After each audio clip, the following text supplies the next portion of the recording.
All right. Good morning, everyone. Hope you're doing well. All right. So, we are in the middle of our discussion of economic growth.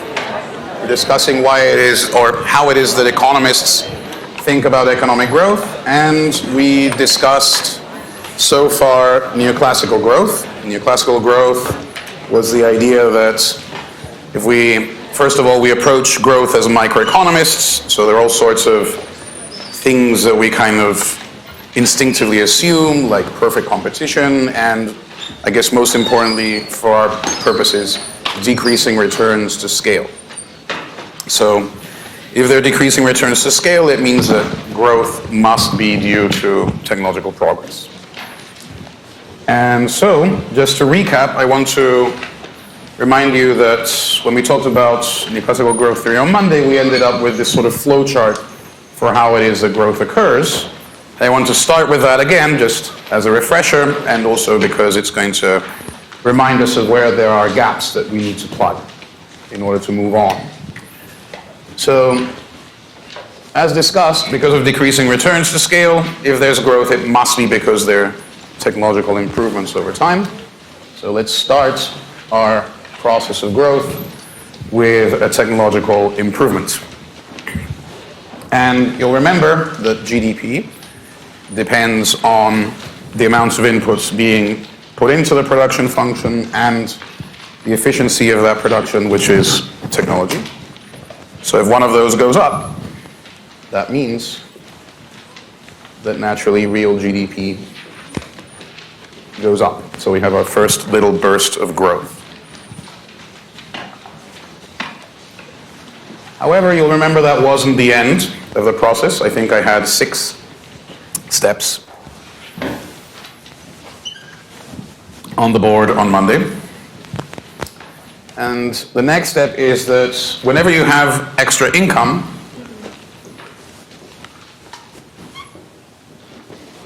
you don't typically consume all of it. So some of this is going to be consumer goods, but at least some of it is going to be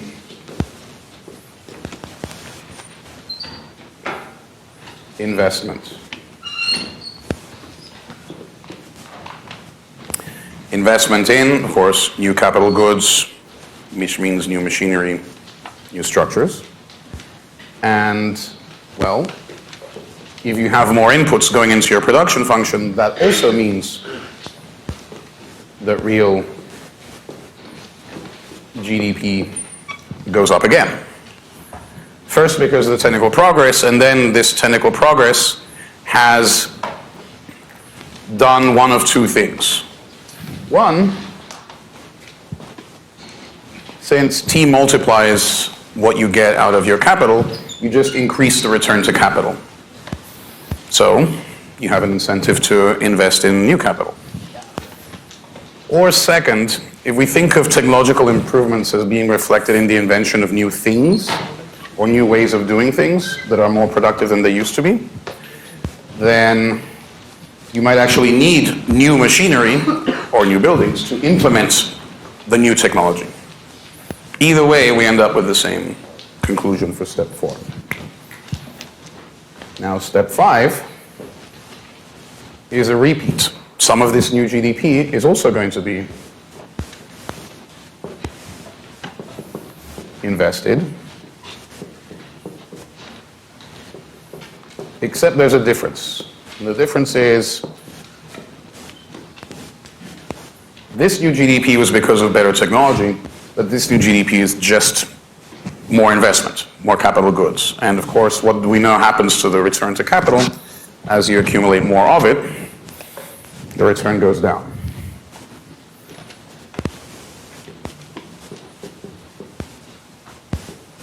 Let's see, maybe I want to write this down here.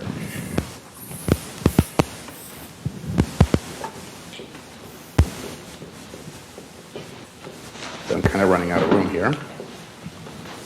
So we're kind of cycling between 3 and 5 there, but each, because again, Some of this new GDP is going to be invested as well, but each time the return gets lower and lower, so the additional investment gets smaller and smaller.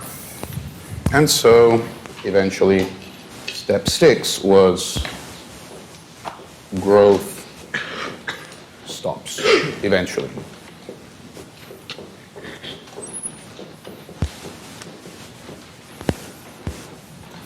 So that was neoclassical growth, and it has 2 issues. One is that this kind of looks like eventually growth should stop. We don't see growth slowing. We can fix that flaw by just saying, well, it just must mean that new technological improvements just keep coming. So we never end up at this point because we keep getting another improvement in technology. But then that's a problem too, because this doesn't tell us anything about where technological improvements come from. And so that's where we're going to pick up today. If 1 was neoclassical growth, then 2 is so-called new growth theory. And again, there's nothing new about it. It's 100 years old. I think it's almost exactly 100 years old. I think it was the writings of Schumpeter that were key in moving this forward in the 1920s. But again, the name New Growth Theory just stuck. So that's what it's called. And what does New Growth Theory do? It observes, well, instead of just thinking like microeconomists and taking technical progress as given, why don't we think about the process of technical progress? Technical progress occurs when someone invents something. Either a new thing or a new, better way of doing things. So the first one I guess you could call a product innovation, and the second one you would call a process innovation. But either way, do people just come up with new ideas out of the blue? Typically not. So where do they come out of?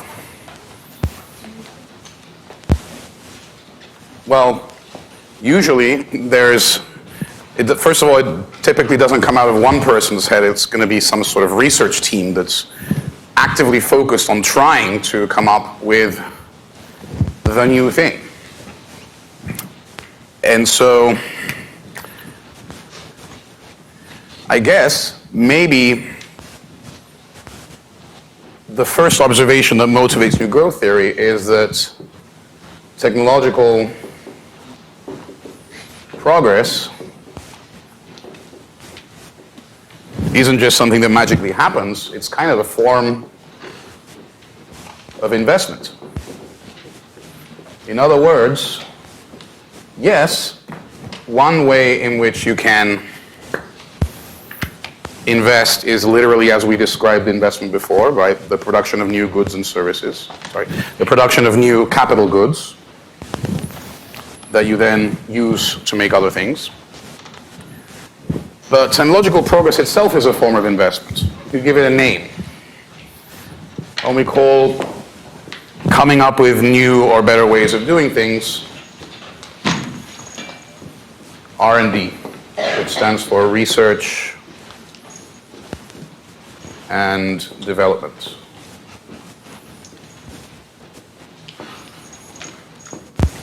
The research means trying to figure out the thing. The development is the second stage when you're trying to actually implement it as a new good or change the way you do things in practice. So let's introduce that as something we can do that's profitable.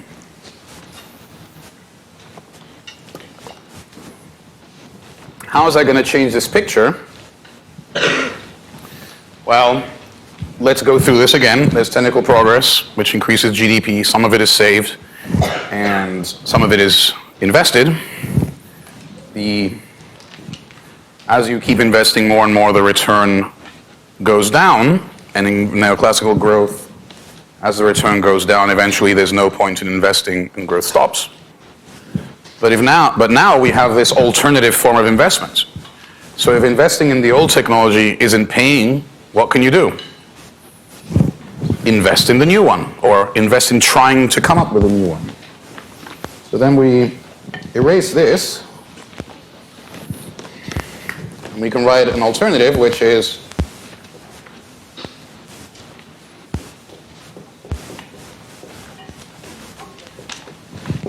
switch to trying to come up with the new technology. And then we're doing a sort of bigger loop that goes all the way back to the top. If you succeed in coming up with a new technology, what are you doing? You're bouncing all the way back to the beginning. The whole process keeps going. And, again, unless there's some limit to human knowledge or to science or whatever it is that we are discovering when we come up with new technologies, this process could, in principle, just keep on going indefinitely.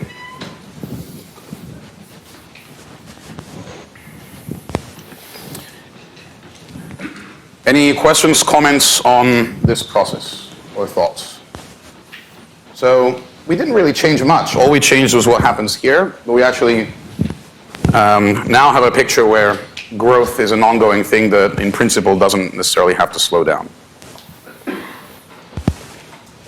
And the way this flowchart is written, if you take it literally, there's kind of two stages. There's a stage when you're exploiting the old technology until it wears down, and then there's a stage when you're trying to come up with a new one. In reality, probably both are kind of happening at the same time, right? As you are expanding whatever your line of business is, I might be on the sidelines doing research, trying to come up with the next best thing at the same time. All right. So now what we've done basically is introduce this alternative kind of investment, which is to come up with new technologies. If you think about the process of doing R&D, however, we'll very quickly realize that investing in new technologies is very different from investing in old ones. How so? Well, by definition, if you're trying to invest in some kind of new technology, it means you don't know how to do it, right? If you knew, it wouldn't be a new technology, it would be an old one. So, by essence, this is an inherently uncertain activity. You could do R&D and fail miserably. You might try and come up with whatever it is that you're trying to come up with, and it just doesn't work out. So, compared to investing in something tried and tested,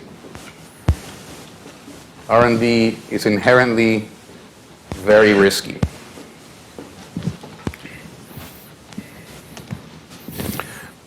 Worse than that, it's not just risky. It's not like you sit down and think and see if the idea comes to you. Suppose, just pick an example. Suppose you're someone who, I don't know, 20, 25 years ago was trying to invent smartphones that didn't exist before. Actually, maybe that's going back too far. I guess smartphones aren't quite that old. But suppose you're trying to develop the first smartphone with no keyboard, but everything only works through the screen. First of all, you might fail. That's on the board. But what's the other thing? It doesn't just appear from nowhere. You have to make a bunch of prototypes, try things out that may not work, then you try something else. You need to hire a giant team of engineers and scientists who are trying to do the work and figure out what you should try next and try it and then maybe fail and then you have to do another one.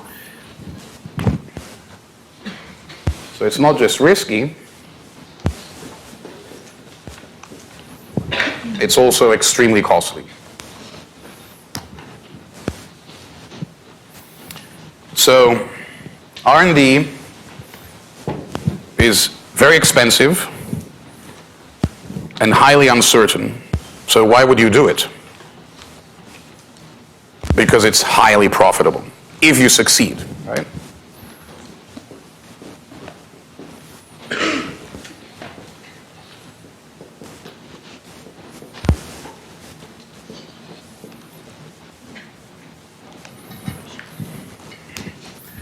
So the only reason you do R&D,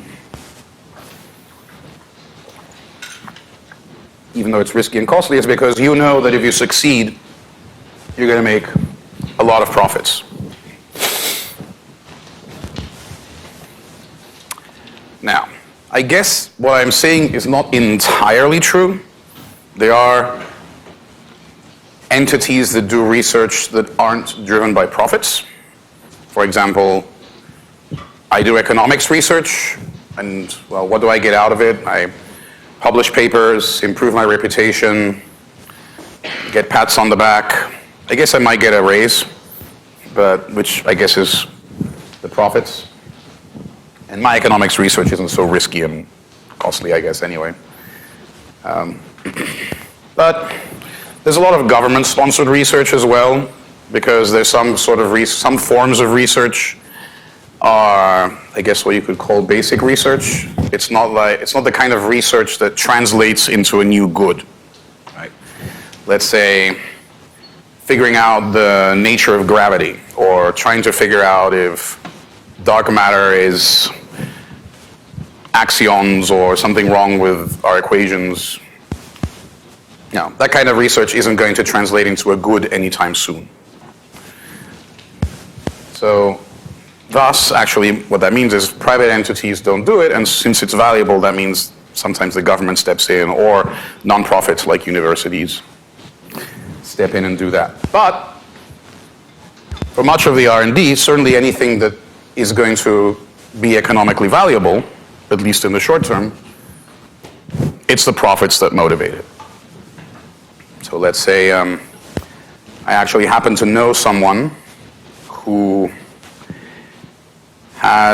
invented the chemical process that allows barbecue flavor to adhere to Doritos.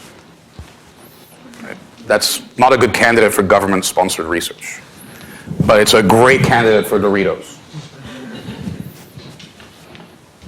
In fact, not only did he come up with that idea, he has the patents for that idea. And that's where I'm going with this.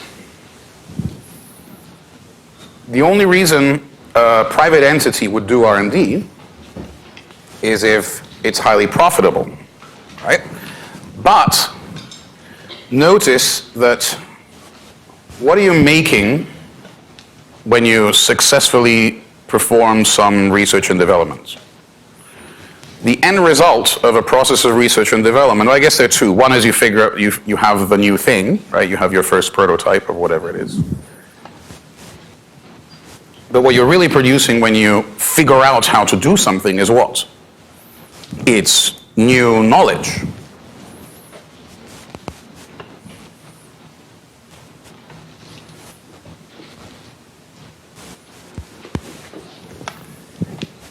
And knowledge is something that's very different from pretty much any other good or service that you might produce. How so? So when you were in micro is a huge area, so is macro, but micro is a huge area and it underpins macro, I would argue. And so when you're doing micro, if you're a micro professor, chances are you probably have to pick which things to focus on and leave certain things out. So there may be certain things that are relevant for our class today that your professor may have decided to leave out. But so my question to you is, do you remember your professor of micro talking to you about rival and non-rival goods? Okay, there's a lot of nodding, so that means they left it in, which is great, because I think it's not important for most things, but it's critical for this. And this is such an important aspect of economics that means it's critical. Knowledge, I'm going to argue, is non-rival. What does that mean?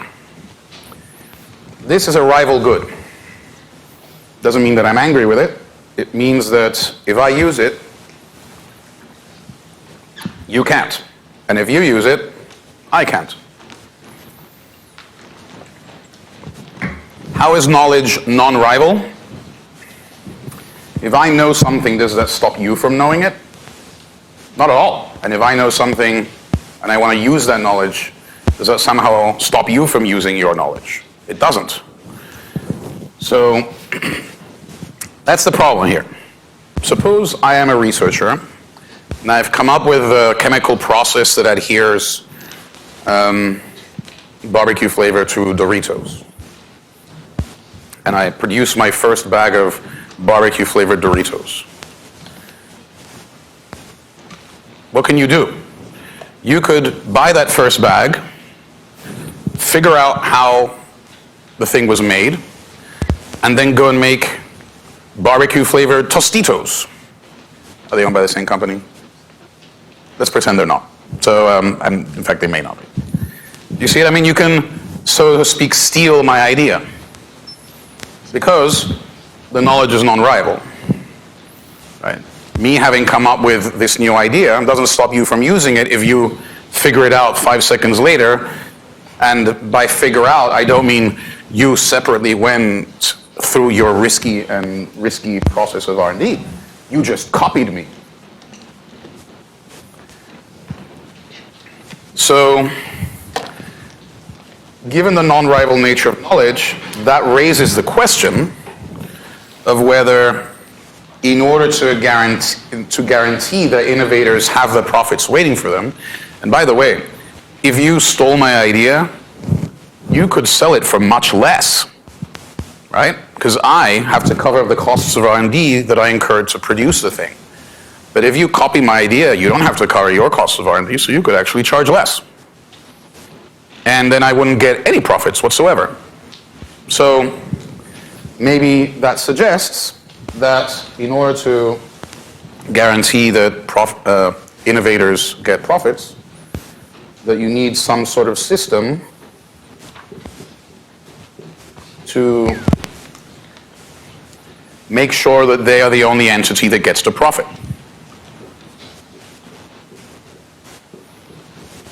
In other words, maybe what this suggests, and I am saying maybe because this is debatable, and we will debate it, that maybe there should be some system of intellectual property rights. And by that I mean things like my friend's patent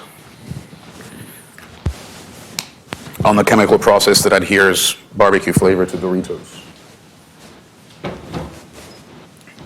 Notice I wrote EG here. Patents aren't the only form of intellectual property. Another form of intellectual property, as I'm sure you know, is copyright. If I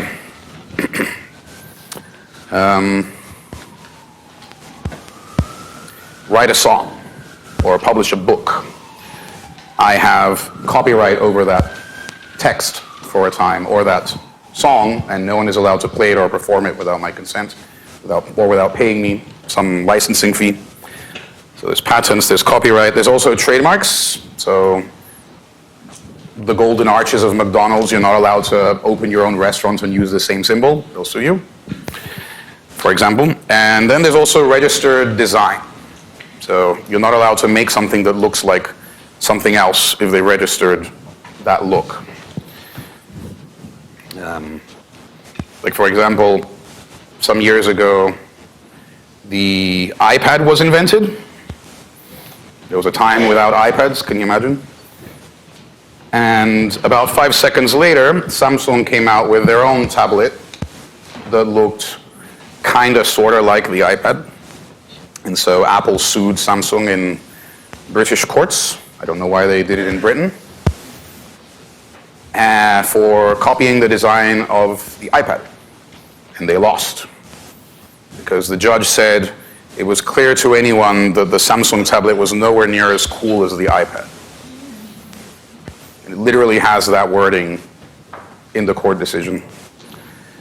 But anyway, so there are different forms of intellectual property. There's patents, which I guess is for scientific knowledge and engineering processes. There's registered design, trademarks, and copyright. And the argument is that they're there because they're there to guarantee that that the innovators are able to benefit from their innovations rather than being copied, not rewarded, and therefore leading to there being no research. So there's a debate, however, among economists about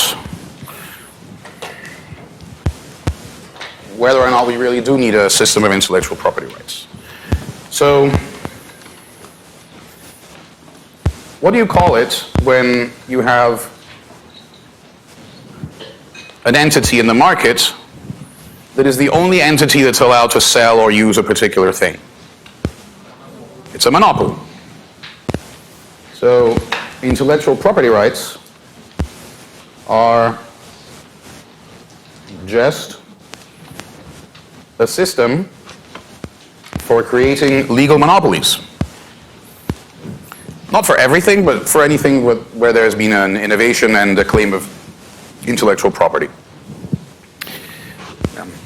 The way it works is if you come up with an innovation that you think you want to protect, you call the patent office and you explain exactly what your innovation is. You explain what related things are, so it's clear what is yours and what isn't, what you're claiming property over and what isn't. And then there's a patent examiner who has to go through your patent and decide whether the claim is valid or not. And if it is, well, you have a legal monopoly over whatever it is that you're claiming intellectual property over. And you've been in micro theory. What did you learn about monopolies in micro theory? Are they great?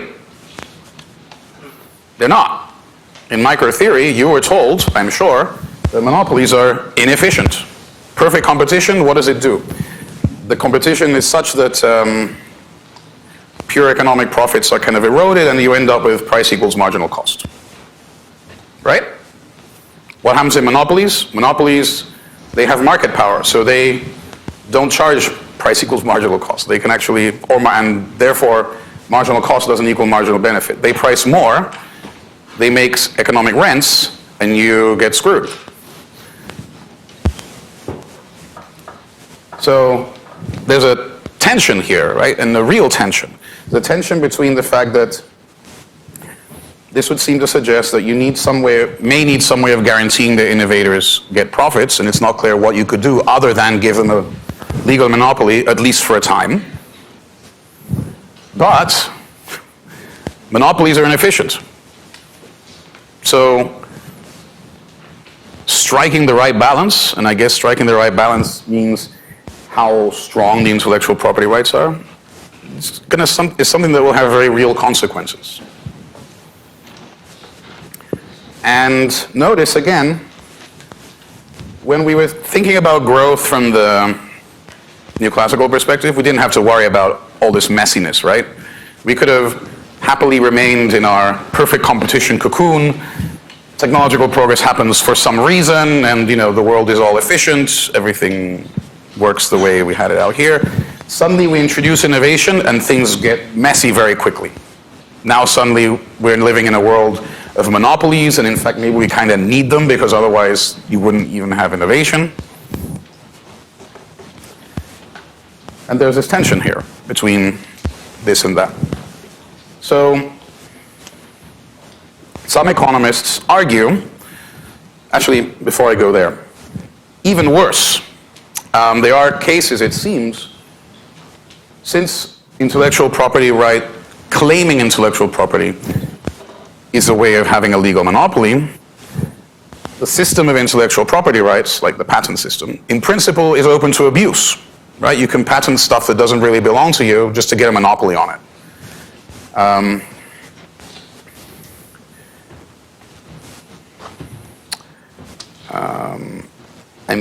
I'm trying to think of egregious cases, like genetically modified seeds, genetically modified plants. So I'm here and I'm growing my organic stuff, and you're here growing your genetically modified stuff on which you have a patent, and the wind blows the pollen from your plants over into mine, and now suddenly my organic stuff, some of the stuff that's growing is actually crossbred with your genetically modified stuff, and then you sue me for using your stuff without permission. That's happened. That seems a bit abusive to me. Or let's say there was some plant that I think somewhere in Southeast Asia had been used for thousands of years for certain medicinal purposes, and then someone comes in, takes the plant, extracts the chemical that has the healing properties, and then tries to sue the people that knew this thing was a medicine not to use it anymore because now the intellectual property belongs to some pharmaceuticals. So there's room for abuse there in principle.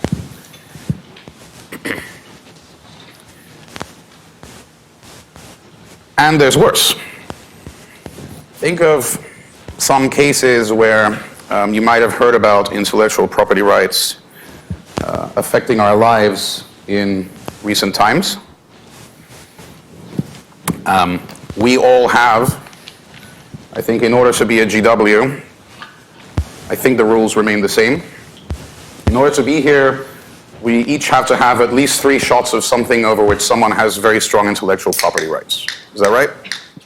Or do they is the COVID vaccine requirement no longer there? Was it still there? Still there, right? So we each have to have 3 doses of intellectual property rights before we can come here. So go back to March 2020. Actually, I think it was in February that the World Health Organization declared a global pandemic. You all know what happened next. We were all there. And then I think in November 2020, well, I guess the first vaccine was the Sputnik V in Russia, but it didn't make it over here. Then the first vaccine here was Pfizer's in November. Is that right? I think November 2020. And of course, Pfizer has a patent for how to make that thing. Did they share it? No, they didn't. They made a bunch of it and made lots of money. What if they had shared it? 2 things might have happened. 1, they would have made less money, right? Unless it was a licensing deal, but probably then it would have made less money. Second, because more of it means lower price. Second,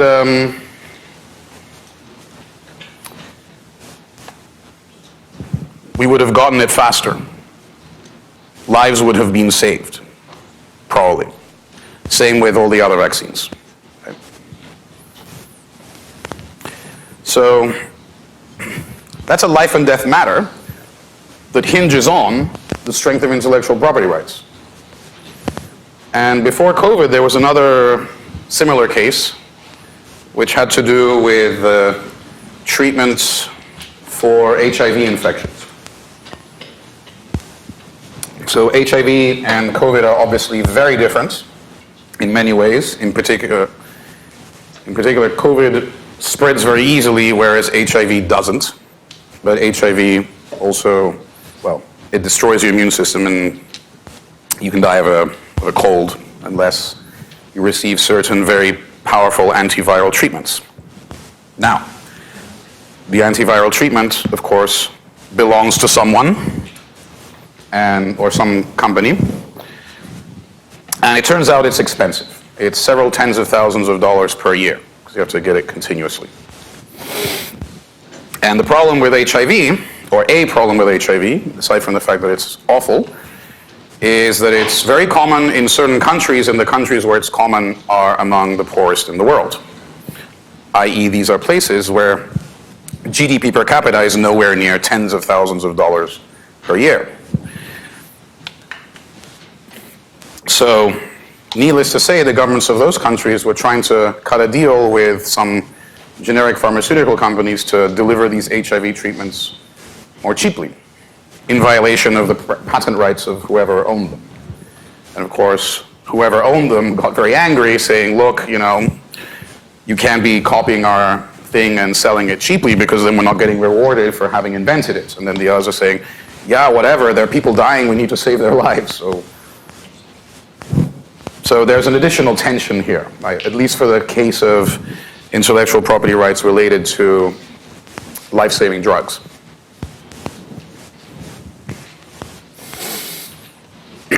So I'm not telling you what I think or what you should think about all of this, but we want to be aware of the tensions here related to the existence and potential need for some degree of intellectual property rights. Some economists argue not just that the system is open to abuse and monopolies are inefficient, but some economists argue also that this whole thing is unnecessary. Like if I came up with a new whatever it is, there aren't that many entities who could really just copy it 5 minutes later. If anyone's going to copy it, first it'll take them time, and during that time I have my monopoly. Second, whenever they come up with their copy, chances are it's not as good. That would, for example, relate to the iPad versus Samsung tablet debate. iPads are still the leader, right? Because for some reason they're just a little cooler or a little more user-friendly, or they have some je ne sais quoi. So, and the other tablets don't. So maybe it's not necessary. Also, there are other ways of protecting your intellectual property. Again, some things are easily copied. But let's say the chemical process that adheres the barbecue flavor to Doritos. If I'm the competing chip company, and I open a bag of barbecue flavored Doritos, just by looking at it, I can't tell how that flavor got there, right? So the process is something that would be harder to copy than a new product. Actually, in this case, the new product is there because of the new process. So even in that case, even though it's a new product, the barbecue flavored Dorito, you still can't reverse engineer it. So it's not even clear that they're valuable. Or maybe there's a case for it in some cases, but not others. Okay. Any questions, comments, thoughts about intellectual property? Their pros and cons? Okay, let me see what time it is. We end at 12:25. Right. Okay. So, what next? Another thing that may have sort of crossed your mind when I was discussing all these things is that, again, when we thought of neoclassical growth, we thought, oh, new technology increases the productivity of everyone, right? Creates opportunities for new investment. But then as soon as we started thinking about this as possibly being a new product or a new way of doing things, it's not true anymore. And so let's say this increase in let's think of an example. So suppose you had to write a paper for this class. What would you do it on? You probably wouldn't use pencil and paper or pen and paper. Chances are you would be typing it up on a computer. Computers are awesome word processors, right? Not only do you type it in, you get to pick a font, you get to put a little bunny in the corner, it checks your spelling, it checks your grammar. If you're trying to think of it, if you don't want to use the same word over again, you go to thesaurus.com and look for synonyms. Amazing word processing tools. Suppose you're in the 1980s and you wanted to write a paper, a college paper. No computers, or very few, I guess, to be precise. Early 80s. Basically no computers around at home. So what would you do if you needed to type up a college paper? You'd use a typewriter. It's not as good, right? Yes, exactly. It's a bit clunkier, and it doesn't check your spelling, and it doesn't give you grammar suggestions, and no fluffy bunnies in the corner. It does the job. Oh yeah, and if you screw up, then if you make a typo, then you have to find the white thingy, either use whiteout, or there's this other band that, yeah, it's just a pain.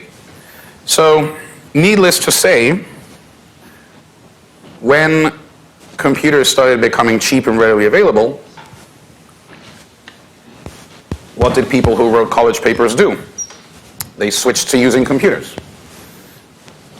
First in college clusters, and then the computers became so cheap that everyone had them like you do. I remember a time when professors argued about forbidding computers in the classroom because it was a distraction, both to the students because they may be looking at, I don't know, social media instead of the class material, or because they might be distracting to others. Forbidding computers in the classroom, can you imagine that? It's ludicrous now, right? Anyway, it was ludicrous then too, frankly. So, all right, so we all switched completely from typewriters. Have you ever seen a typewriter, except maybe in a museum? I mean, they're gone, right? Now imagine you are the typewriter company, and the computers invented and becoming cheaper, cheaper, cheaper. What's going to happen to you, the typewriter company? One of two things.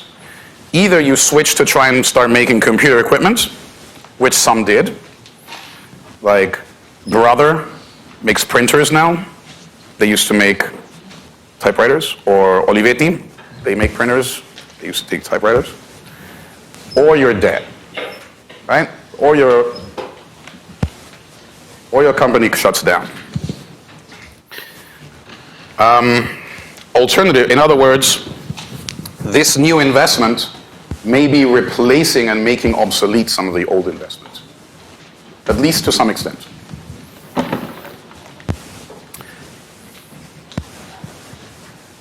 Now suppose you're the employee of a typewriter company. Same problem, right? If you happen to have skills that are useful in the computer industry, you'll be okay, although your job will change.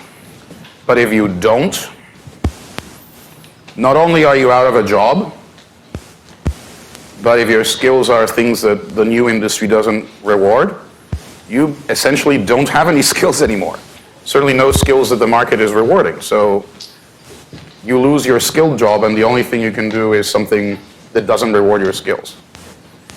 So this process, whereby, to some extent at least, innovation doesn't just bring in new things, but actually destroys old ones, is referred to as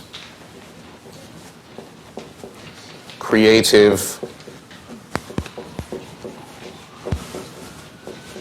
destruction.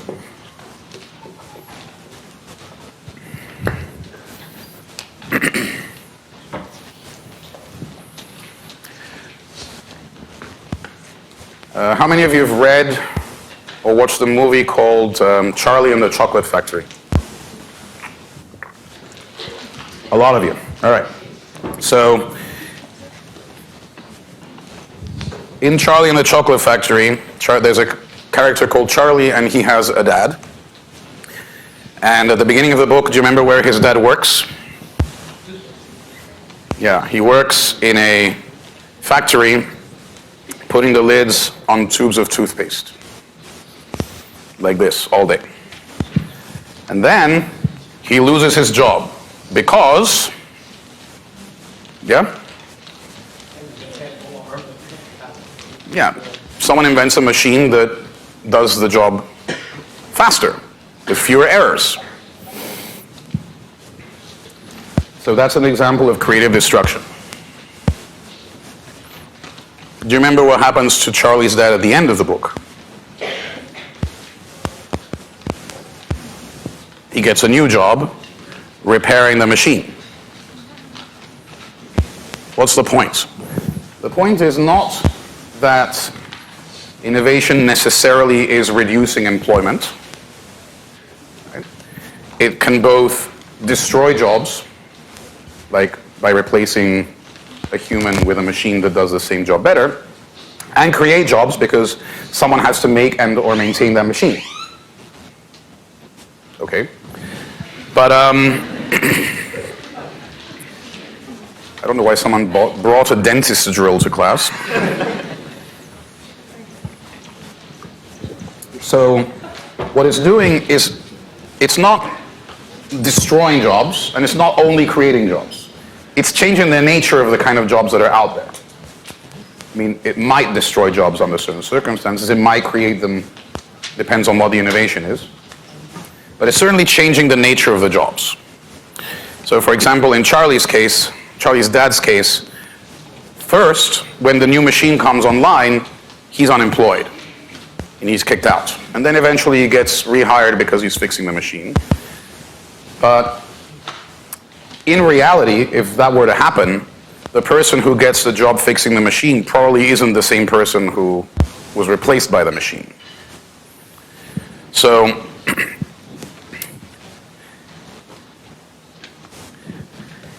when you were reading chapter 5, and you were in the part that talks about unemployment, you may remember that there's a section which I didn't talk about yet, at least, where it says that there are 3 different kinds of unemployment.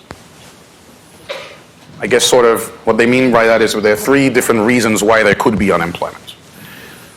The first basic one is what they call frictional.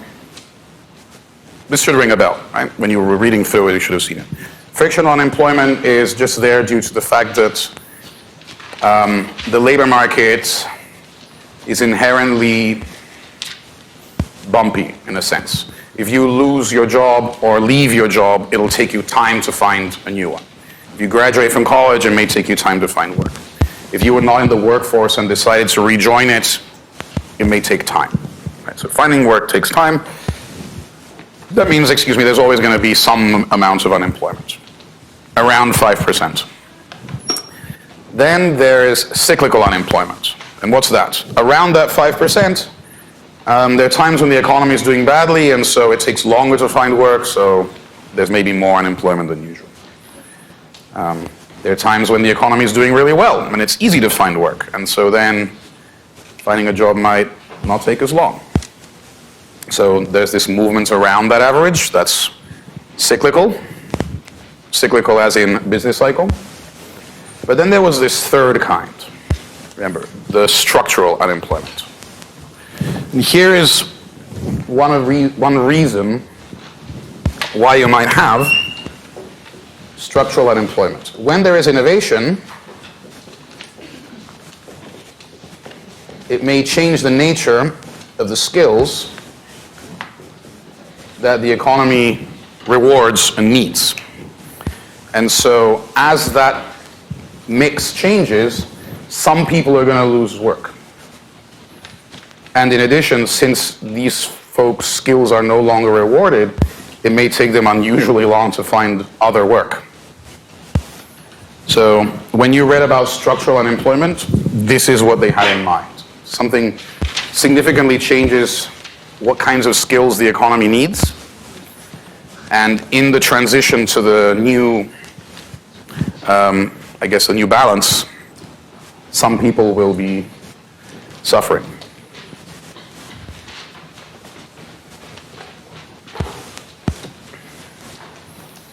Any questions, thoughts, comments about structural unemployment?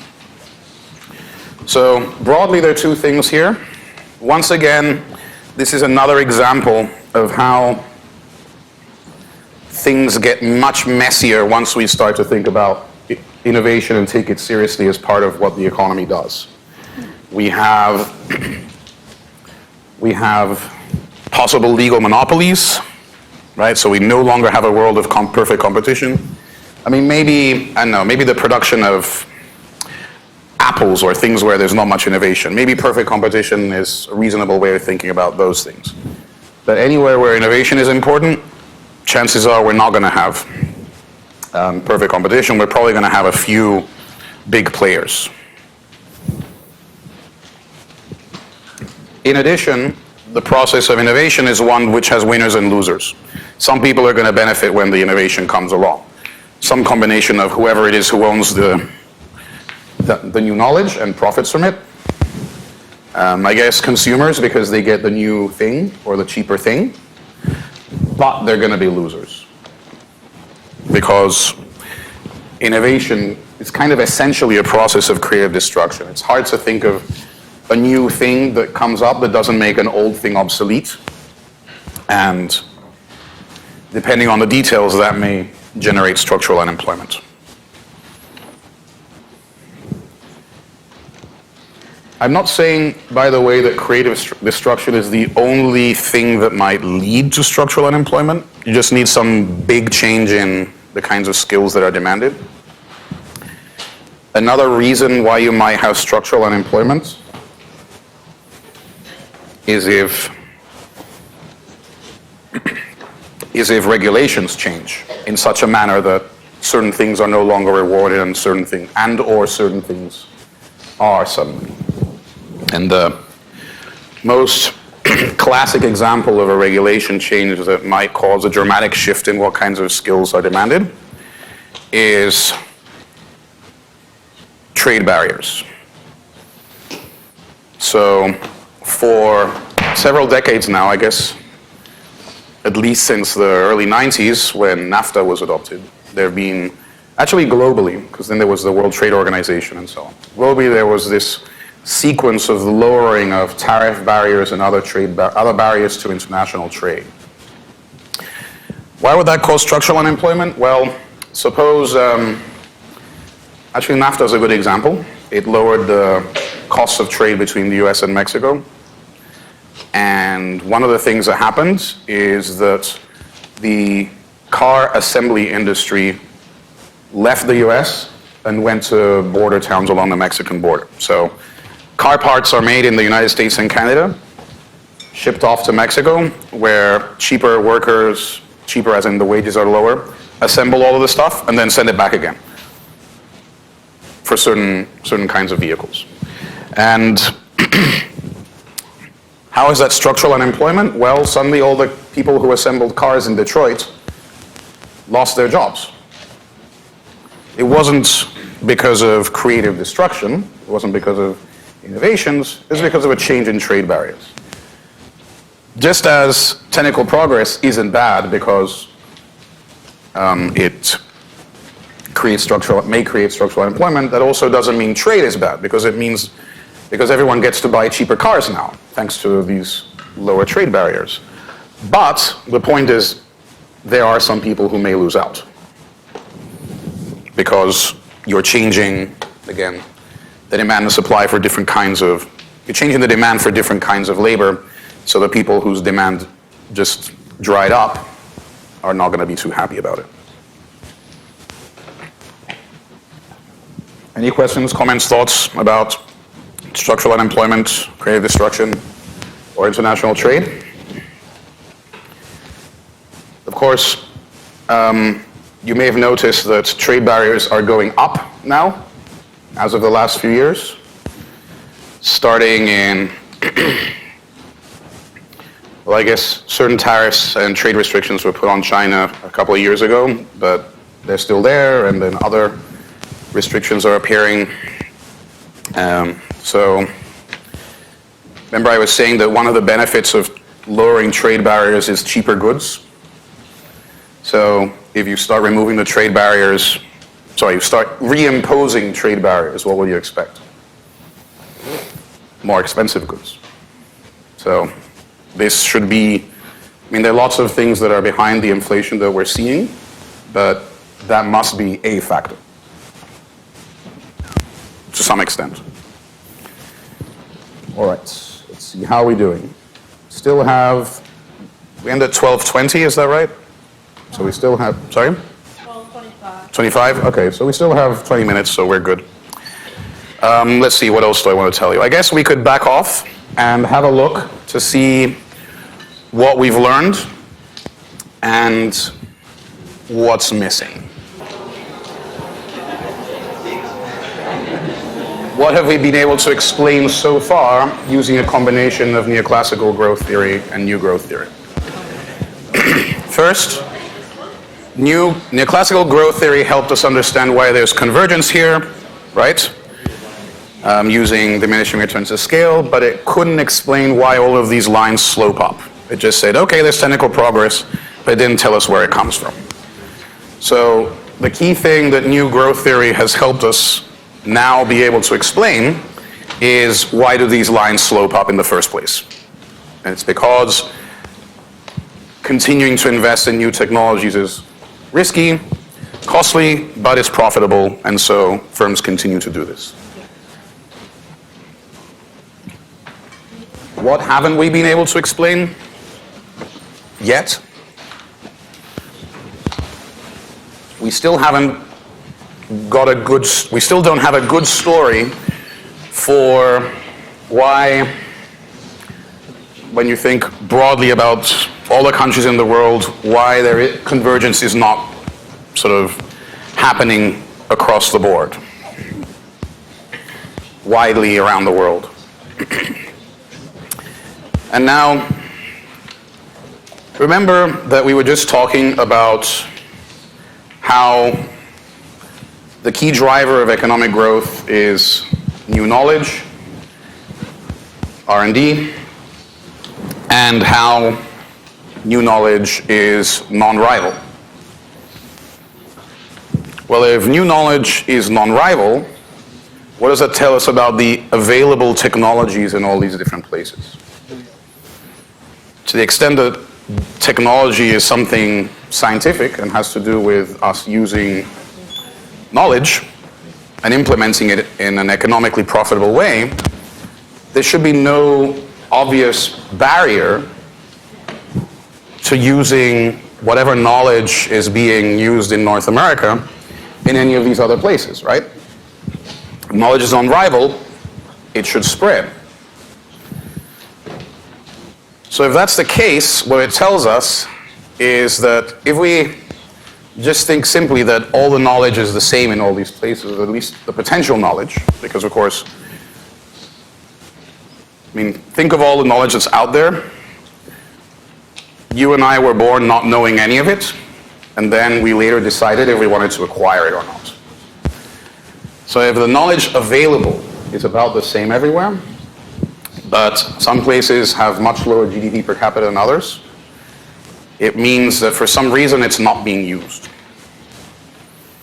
Either something is stopping it from being used, or maybe it's there, potentially, but people don't feel the need or don't have the incentive to use it.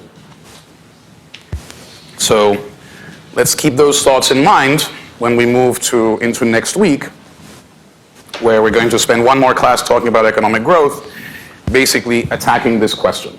Why is it that, given that in principle most knowledge is hard to contain, so it should in principle be spreading around the world, why isn't it being used? Are people being stopped, or are they just not finding it worthwhile? Or both, to some degree. And I guess on that topic of can the knowledge spread, there's something I didn't mention. So let's imagine that the profitable knowledge is all represented by the set of patents that we have. So remember I said that patents are a system that you use to try and claim ownership of certain ideas, at least for a certain period of time. If you successfully patent something, you are the person who gets to determine whether that idea gets used to make anything. But the patent is public. Every single patent that was ever issued by the United States Patent and Trademark Office is on the web, and you can look it up. So why am I mentioning this? I'm mentioning it because literally there is nothing stopping that knowledge from being used elsewhere, either to make things outside of the reach of United States law, or as inspiration to come up with new ideas. That's actually why it's public. It's public so that even though you own the rights to using that idea, others can look at it and use it to build new ideas.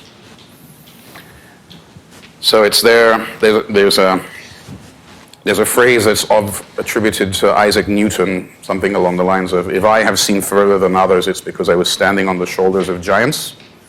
So this is the standing on shoulders effect. Right? If you know new knowledge, the pre-existing knowledge, you can use it as a launch pad to go even further. Ironically, Newton took that quote from someone else. Anyhow, so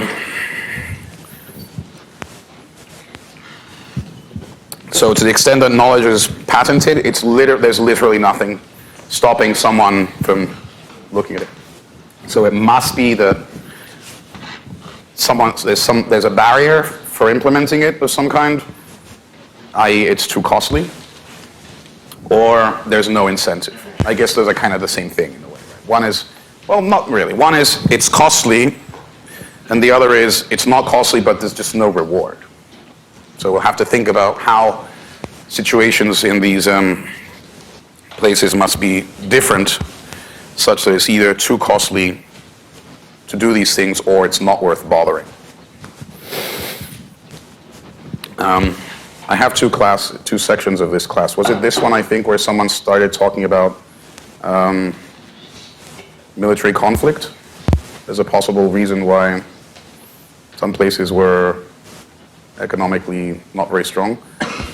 That would certainly do the job, right? If there was conflict, there would be no point in investing in something because it may be destroyed tomorrow or taken away. So that's giving us I guess a pathway into thinking about what kinds of things might be going on here, but maybe there are other things that make it not worth investing.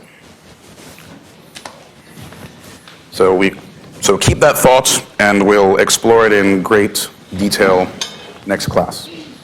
Until then, let's see. I have another exit quiz for you. So why don't we end the class by launching in?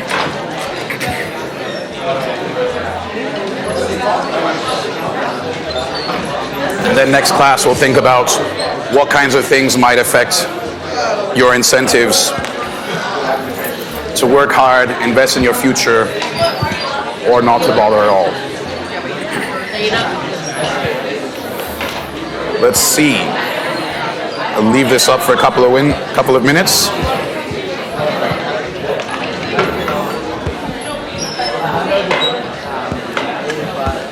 Wouldn't it be ironic if not gonna win lol 1?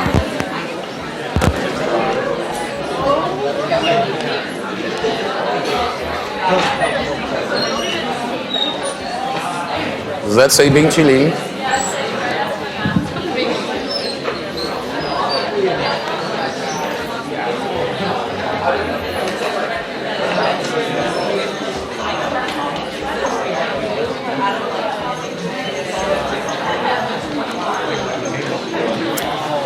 Let's see. We're up to about 1:30, so I'll just wait a little longer and then we'll get started. All right?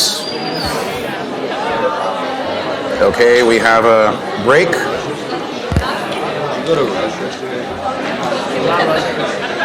Let's get cracking then. All right.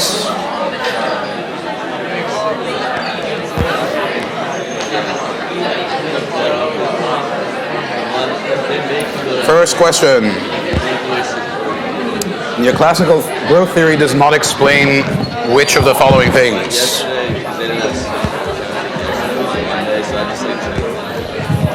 Oops. Why firms invest, why people learn, why technology improves, or why the economy grows? The answer is why technology improves. Next, new growth theory is about understanding what?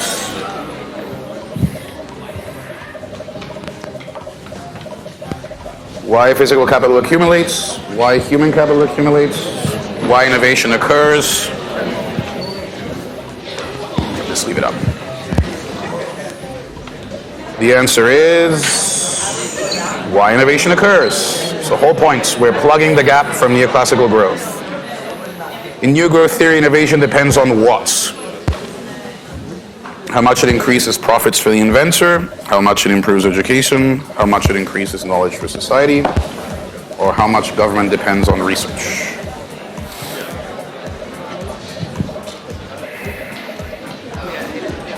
And the answer is, of course, profits. This is an econ class, remember.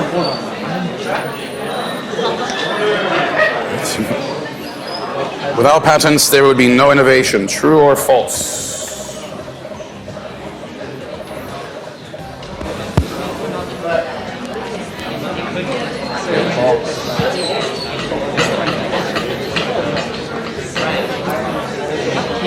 Based on our class discussion, the answer is false. There are other motivations.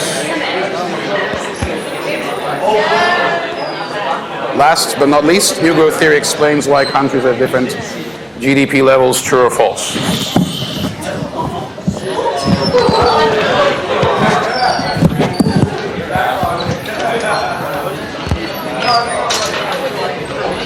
Of course, the answer is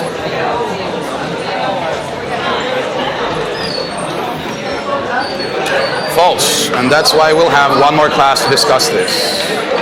All right, thanks very much. Let's see if you're the winner, please come up. I have a little something for you. If not, have a good weekend. See you on Monday. Number one is Albert. All right, so Albert, please come up. I have a little something for you. Everyone else, have a great weekend. See you soon.